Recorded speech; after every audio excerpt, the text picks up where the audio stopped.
Hello everyone and welcome back to my channel and welcome to another episode of my Preschool at Home series where every week I focus on a theme and I show you some fun, engaging activities to do with your toddler, indoor or outdoor, so that they can learn through play.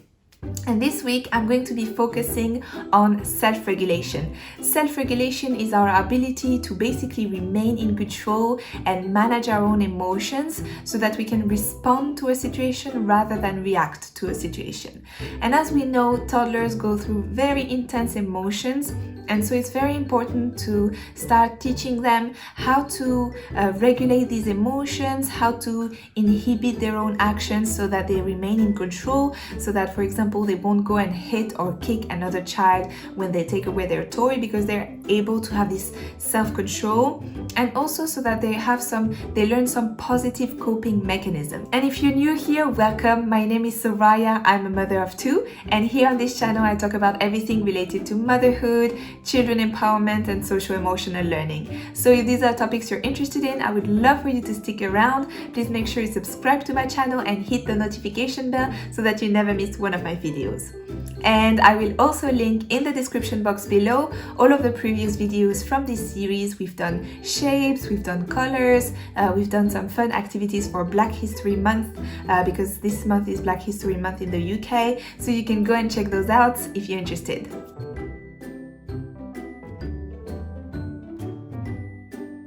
So without further ado, let's take a look at some very fun activities that I've been doing with my toddler this week around self-regulation. The first thing is that you want to teach your child the name of the basic emotions. Basically, you want them to have the vocabulary to be able to express how they feel, so that they themselves can understand the big emotions that are happening to them, and they can also express it to others and articulate them so that we can help them most appropriately.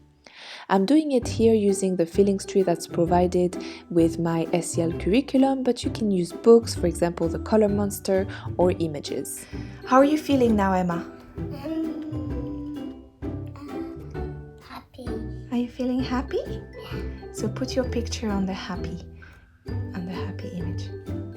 Yes. Is that how you're feeling now? Yeah. Okay. Another fun way to practice identifying emotions is by drawing them. Why are you angry? Because Charlie is not here. Because Charlie is not here? Oh, so this is angry? Yeah. Yeah, it definitely looks very angry. You can give your child the name of an emotion and then ask them to either draw it, or if they're not interested in drawing, you can ask them to act it out. Show me scared. Show me scared. I'm scared.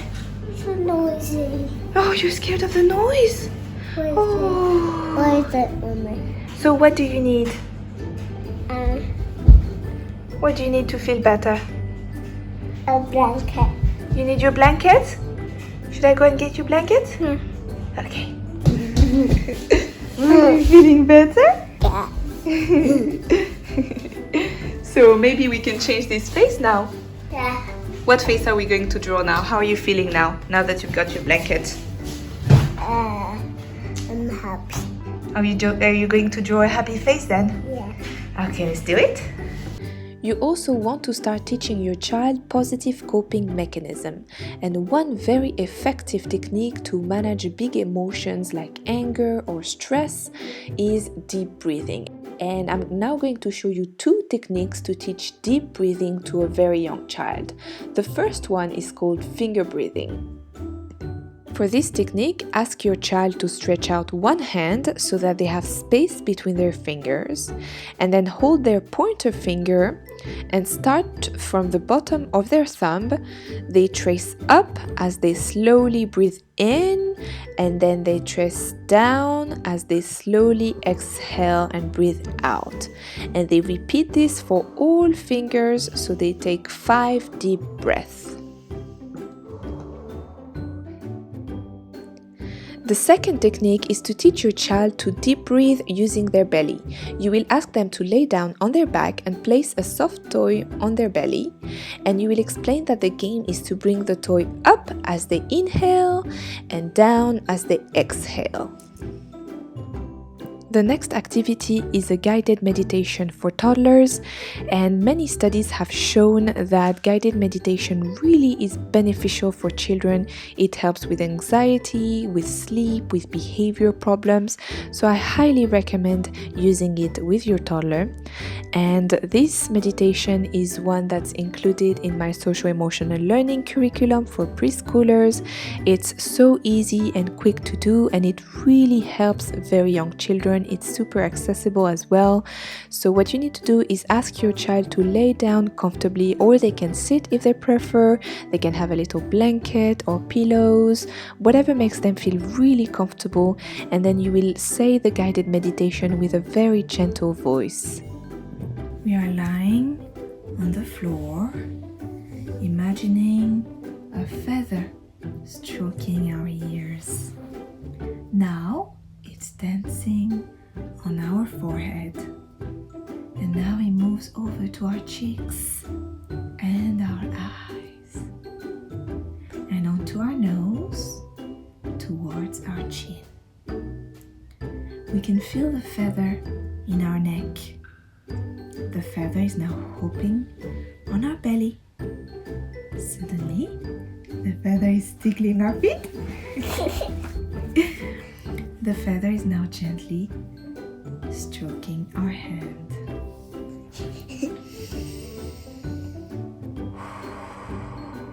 Next, you want to teach your child the phrase I feel, I need.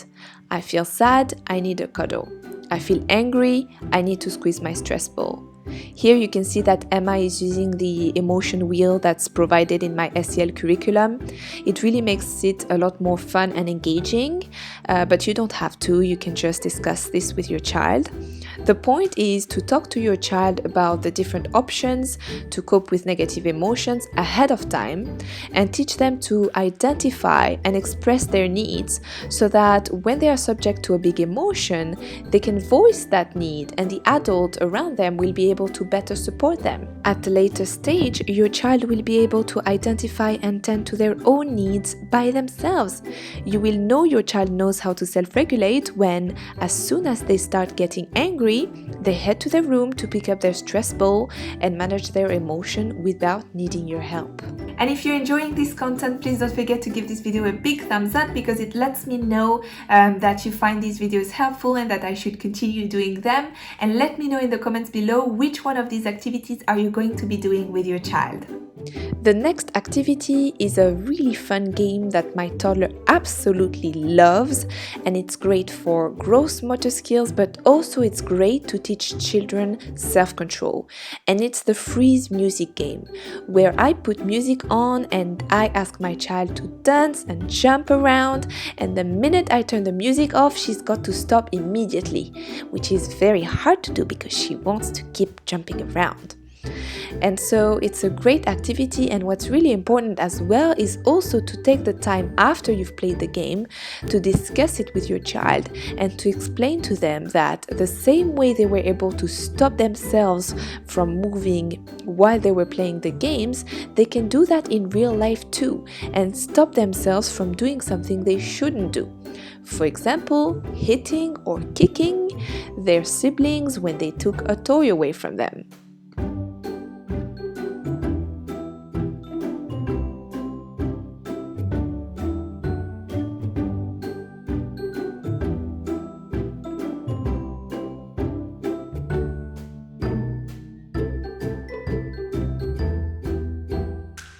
And the last technique I wanted to share with you, which is also to help your child with learning self-control, is to teach your child about the pause button.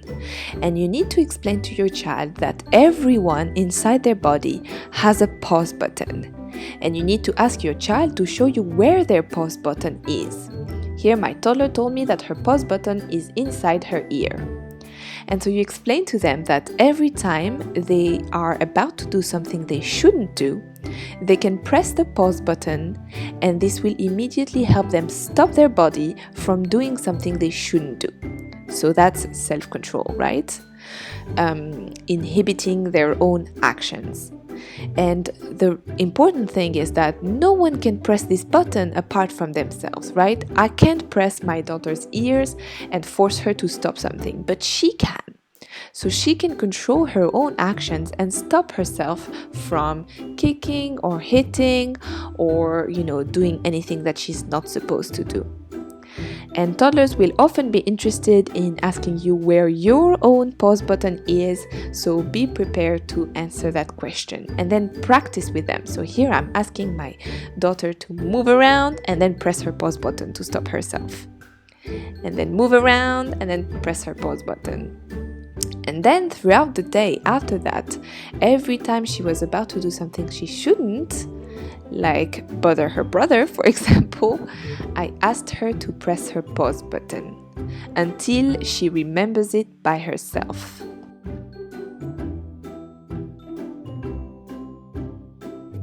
And if you want to find out more about my social-emotional learning curriculum for preschoolers, or if you want to purchase it, you will find the link in the description box below to my TPT shop.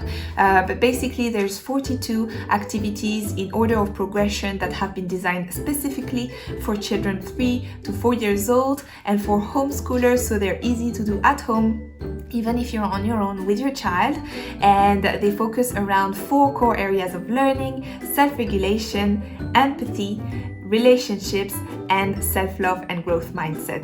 So it will be linked in the description box below. Thank you so much for watching. I hope you've enjoyed today's content, and I will see you in my next video.